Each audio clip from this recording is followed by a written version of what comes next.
бахшида ба рӯзи президент ва 32-юмин солгарди иҷлосияи 16-уми шӯрои олии тоҷикистон дар ноҳияи восеъ ҳамоиши идона доир гардид, ки дар он раиси ноҳия, роҳбарони мақомотҳои ҳифзи ҳуқуқ, кормандони ташкилоту муассисаҳо, намояндагони ташкилотҳои ҷамъиятӣ иштирок намуданд.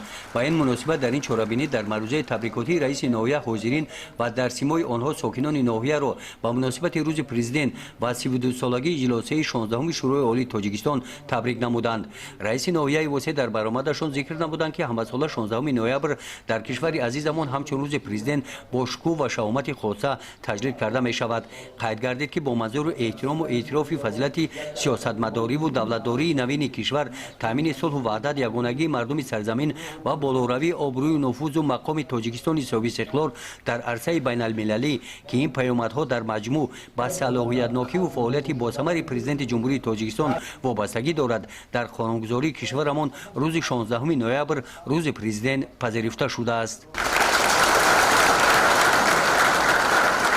воқеан ҳам хизматҳои беназири президенти ҷумҳурии Тоҷикистон муҳтарам Эмомалӣ Раҳмон дар бунёди давлати миллии тоҷикон, барқарорсозии ҳокимияти давлатӣ ва истиқлолият, пешгирии хатари нобудшавии миллат, хомӯш намудани оташи ҷанги дохилӣ ва барқароркунандаи сохтори фалаҷгардидаи ҳокимият хеле бузург аст.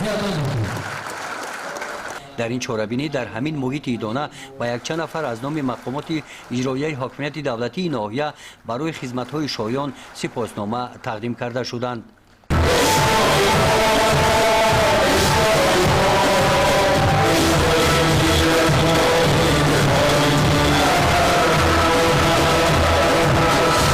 чорабинии идона бахшида ба рӯзи президент ва иҷлосияи 16-уми шӯрои олии тоҷикистон бо намоиши барномаи консертӣ ҷамъбаст гардид.